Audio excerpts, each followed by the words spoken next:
Halo guys, selamat datang di channel Info In You, channel yang membahas alur cerita film-film seru. Di video kali ini kita bakal bahas alur film trailer keren berjudul Ini film seru banget guys, nyeritain kisah tentang seorang polisi yang tiba-tiba kehilangan pendengarannya pas lagi misi penyelamatan. Bayangin aja, udah harus hadapi situasi bahaya tapi nggak bisa dengar suara apapun. Di tengah perjuangannya, dia malah terjebak dalam kasus besar yang penuh misteri dan bahaya.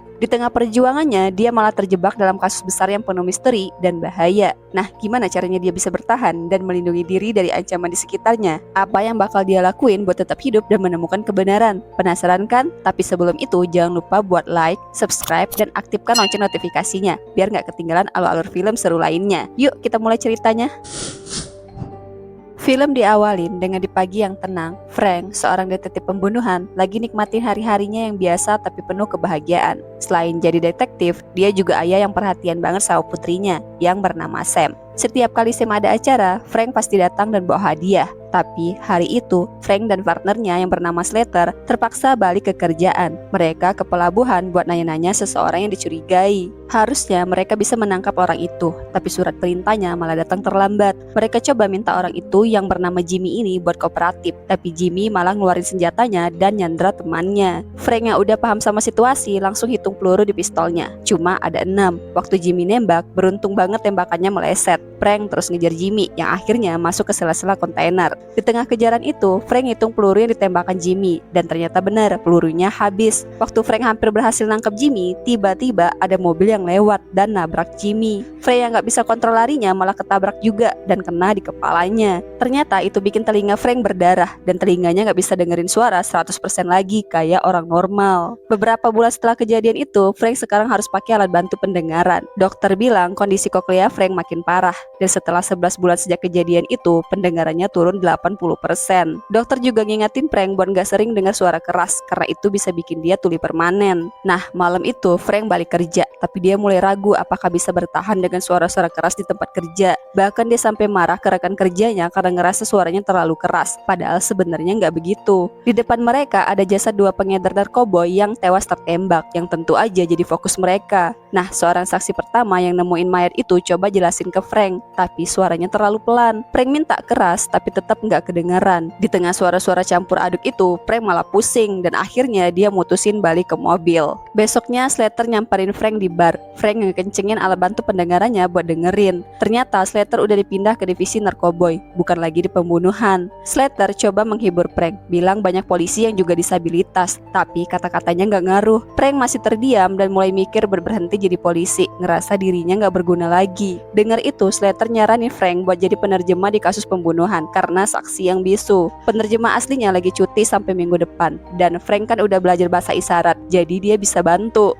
Awalnya Frank nolak karena merasa tersinggung, tapi akhirnya karena bujukan Slater, dia setuju buat coba. Jadi kasusnya begini guys, Eva Freeman, saksi kasus yang juga wanita, ada di TKP pas pembunuhan itu terjadi. Tapi bukannya langsung lapor, dia baru ngelapor 2 hari kemudian. Polisi pengen tahu kenapa Eva nggak langsung ngasih tahu. Nah, pas Frank ketemu Eva, dia coba nyapa pakai bahasa isyarat. Tapi karena belum lancar, Frank malah gelagapan. Nah, situasi jadi awkward banget. Frank ngerasa canggung. Eva marah karena yang datang penerjemahnya amatir. Dan Slater pun juga bingung. Untungnya mereka masih diizinin masuk dan mulai interogasi Eva. Ternyata pemilik gedung tempat Eva tinggal udah ngusir semua penghuni karena dia bakal jual gedung itu ke orang kaya. Makanya Eva udah siap-siap pergi. Walaupun Eva tuli, dia masih bisa baca gerakan bibir orang. Dan akhirnya Eva cerita kalau malam itu Eva lagi di luar buat foto-foto karena dia seorang fotografer. Malam itu bulan purnama, jadi Eva pengen abadikan momen itu. Tiba-tiba dia nyaksiin pertengkaran dan malah ngerekam kejadian itu. Nah, Slater mau minta izin nyita HP Eva buat lihat video dengan janji HP-nya bakal dikembaliin. Frank juga izin ke kamar mandi,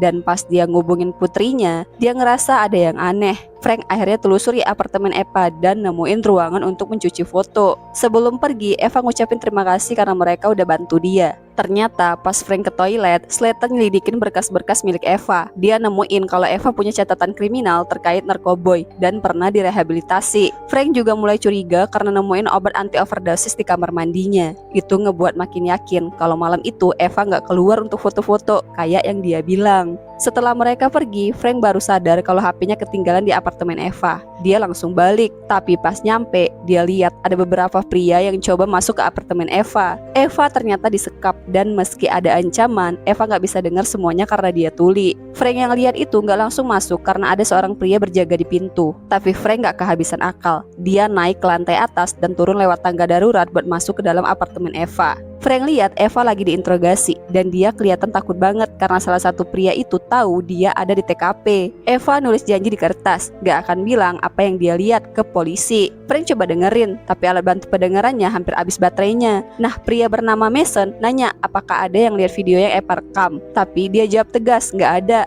Mason gak percaya dan malah mau bunuh Eva. Frank gak punya pilihan, dia nekat gebukin kaca dan ambil pistol mereka. Tapi tiba-tiba pria yang jagain pintu masuk untuk menyerang dan baku tembak pun gak terhindarkan. Tapi beruntungnya Frank berhasil lumpuhin satu pria dan buru-buru lari keluar.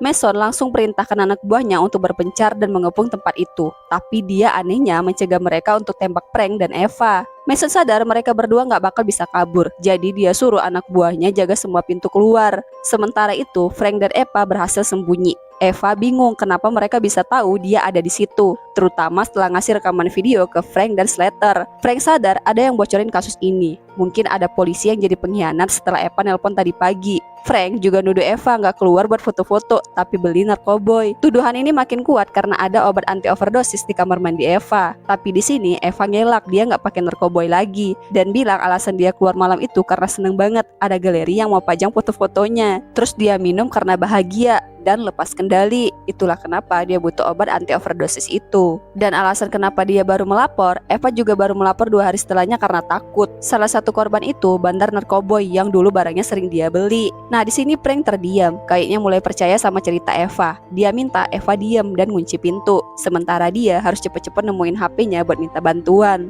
Sementara itu, seorang wanita medis datang bantu Angel yang tertembak. Tapi tiba-tiba Mason lihat HP milik Frank dan langsung nyadar rencana Frank ini. Dia bilang ke anak buahnya buat cari HP atau akses internet dan siap-siap. Mason yakin Frank pasti bakal kesana juga. Nah, di saat Frank pergi, Eva coba minta tolong ke seorang wanita yang lagi nelpon. Tapi wanita itu nggak lihat dan malah masuk ke dalam rumahnya. Eva sempat melambai ke polisi yang baru datang. Tapi tiba-tiba Eva jadi terdiam karena ternyata polisi itu bagian dari komplotan Mason. 2 polisi itu langsung naik ke atas buat nyari. Frank yang lihat kedatangan polisi langsung panik karena gak bawa senjata dan gak bisa dengar langkah kaki musuh. Polisi Jack dan Farrell mulai telusuri tiap kamar yang tersisa. Sementara Sims jaga di pintu belakang dan tangga darurat. Nah, sedangkan Paul tugasnya nyambungin ke kantor polisi buat nyadap panggilan 911 di gedung itu. Pokoknya semua jalan keluar udah dikepung sama Mason dan semua rencananya pasti udah diantisipasi. Eva punya rencana dan ngajak Frank naik lift. Tapi pas di sana alat bantu dengarnya habis baterai. Jadi Frank merasa kayak lagi nyelam di dasar kolam. Dan sialnya mereka ternyata udah ketahuan lewat CCTV.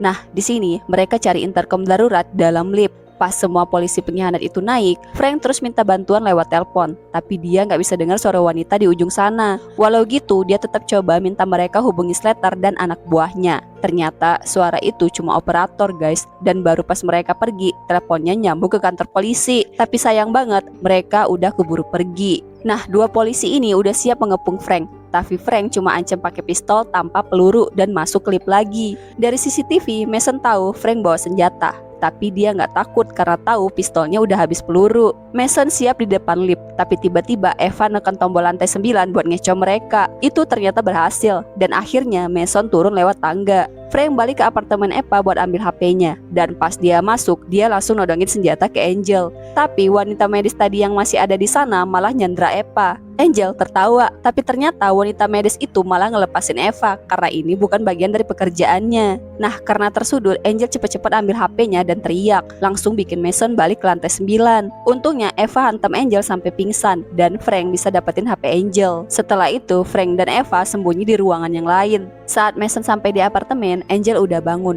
dan sadar HP-nya hilang. Mason coba telepon HP itu, tapi untungnya Eva cepat baca gerakan bibir Mason dan langsung matiin dering HP Angel. Nah, pas Frank lagi minta bantuan, dia malah nginjek sesuatu, bikin Angel dan Mason terdiam dan mulai geledah tempat itu. Untungnya Sims gak fokus, jadi Frank dan Eva berhasil keluar lewat tangga darurat. Frank dan Eva berhasil masuk ke apartemen Nyonya Diaz dan hampir berpapasan dengan Mason. Gak lama Slater nelpon dan Frank langsung jelasin kalau dia nggak bisa dengar dan nyawa mereka terancam. Slater segera menuju TKP dengan bantuan, tapi Mason dapat info keberadaan mereka dan nyuruh teman-temannya mendobrak pintu. Eva panik, tapi Frank cepat buka jendela dan masuk ke kamar sebelah. Pas lagi kabur ini nih, Eva nanya kenapa orang-orang itu bisa tahu mereka ada di sana. Frank cuma diem, tapi buru-buru suruh Eva lepas jaketnya. Ternyata orang-orang jahat itu bisa ngelacak sinyal HP Angel. Untungnya Frank bungkus HP itu pakai baju dan lempar ke lantai dasar. Polisi di bawah makin murka, apalagi Mason. Kesabaran Mason udah habis. Dia perintahkan semua orang masuk ke tiap pintu gedung dan habisi Eva serta Frank. Nah, saat Eva dan Frank ini sembunyi, Eva nanya kenapa Frank kehilangan pendengaran.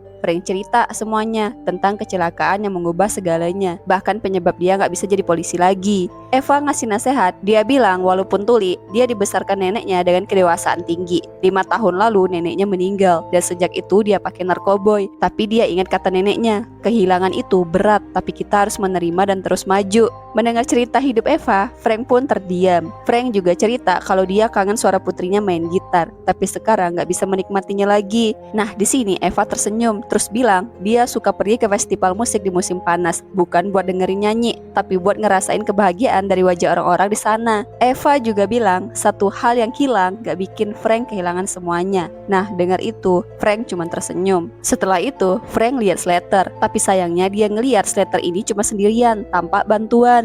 Frank dan Eva akhirnya memutuskan turun lewat tangga darurat karena takut ketahuan. Tapi pas mereka mau loncat, seorang polisi mendodongkan pistol ke Frank dan kasih tahu posisi mereka ke Manson. Tapi di sini Frank gak panik, dia langsung gercep ngelawan dan dorong polisi itu sampai jatuh ke atas lift yang berhenti, bikin polisi itu pingsan. Tapi gak lama polisi itu sadar dan Frank pun langsung terjangkau dan menerjang polisi itu. Mason dan Angel dengar suara gaduh, tapi pas mereka sampai lantai 6 gak nemuin siapa-siapa. Mereka kaget pas tahu polisi yang tadi ngelawan Frank ternyata ngasih tahu posisi mereka ke Mason. Sementara itu di sisi lain, Frank kuatkan Eva dan buka pintu lift, tapi nggak ada siapa-siapa. Pas Frank maju, tiba-tiba Slater didorong pistol oleh rombongan pria penjahat itu. Frank nggak bisa dengar apa yang pria itu bilang, jadi dia coba turunin senjata. Tapi nggak disangka, ternyata Slater ini adalah bagian dari kelompokan polisi pengkhianat itu. Frank bener-bener nggak nyangka, apalagi pas Slater mulai kesal karena Frank sok jadi pahlawan. Gak lama dari itu, Mason dan yang lainnya muncul. Mereka langsung nyuntikin narkoboy ke tangan Eva sampai pingsan. Ternyata semua polisi pengkhianat itu punya alasan sendiri. Ada yang demi uang dan ada juga yang pengen nyelamatin anaknya yang sakit parah, meski ujung-ujungnya tetap duit.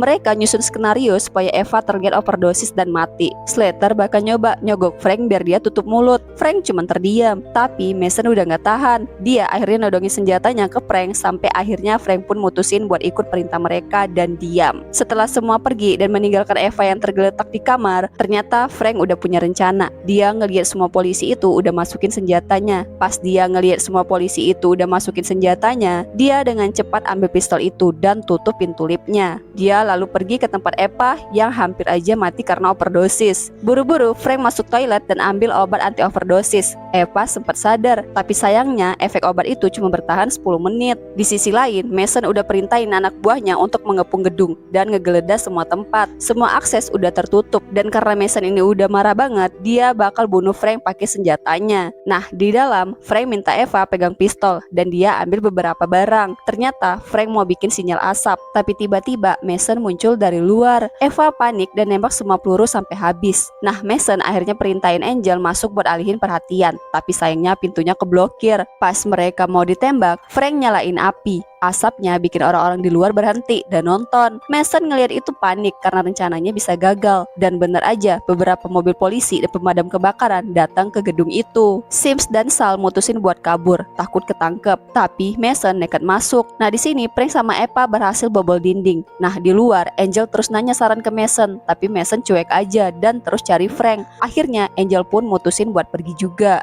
Mason udah sampai di toilet dan lihat lubang itu, tapi pas masukin kepalanya, Frank dan Eva nyiram dia pakai cairan yang gampang terbakar. Setelah itu Frank dan Eva langsung kabur, tapi efek obat anti overdosis Eva mulai hilang. Nah, Slater yang gak mau nyerah malah naik ke atas nyari mereka. Mereka saling tatap, tapi Mason langsung nembak dari atas. Frank dan Eva terus lari dan masuk ke kamar yang ternyata ada studio musik di dalamnya. Eva minta Frank pakai alat itu, tapi Mason sama Slater udah sampai. Nah, Mason sama Slater ini pelan-pelan masuk dan tiba-tiba Eva naikin volume sampai gedang telinga Slater Slater pecah. Mason yang matanya cedera nembak sosok yang dia kira Frank, tapi itu ternyata adalah Slater. Waktu mau pergi, Frank nemuin Slater tergeletak, sempat ngucapin kalimat terakhir. Nah, saat itu ternyata efek obat Eva hilang dan dia pun pingsan. Frank yang merasa ada yang datang langsung bersembunyi ninggalin Eva. Begitu Mason cek kondisi Eva, Frank muncul dan menghantam kepalanya. Frank buru-buru lari dan berhasil keluar sambil ngegendong Eva. Eva akhirnya diberikan penanganan darurat. Scene langsung berpindah, di mana Frank terdiam melihat pertunjukan putrinya yang lagi nyanyi sambil main gitar.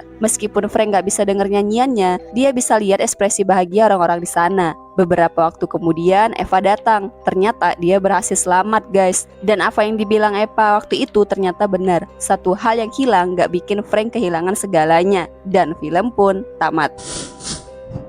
Oke guys, itu tadi alur lengkap dari film yang menegangkan ini. Gimana menurut kalian? Kira-kira kalau kalian ada di posisi si polisi ini, bisa nggak sih bertahan dalam situasi kayak gitu? Nah, tulis pendapat kalian di kolom komentar ya. Jangan lupa juga buat like video ini kalau kalian suka. Subscribe channel ini dan aktifin lonceng notifikasinya juga, biar nggak ketinggalan alur film seru lainnya. Terima kasih sudah menonton, dan sampai jumpa di video berikutnya. Stay safe, stay happy.